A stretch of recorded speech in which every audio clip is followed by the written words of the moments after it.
So this is a Leviton 110 volt receptacle, and there is a simple way to differentiate the various terminals. Okay, so you can see this like a gold color.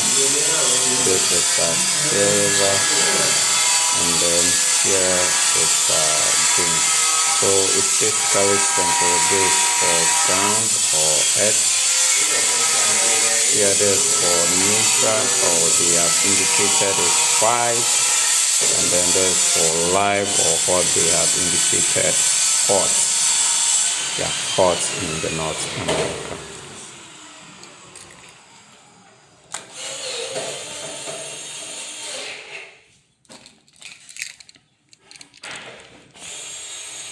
So this is the final product. You have your 110 volt receptacle fixed.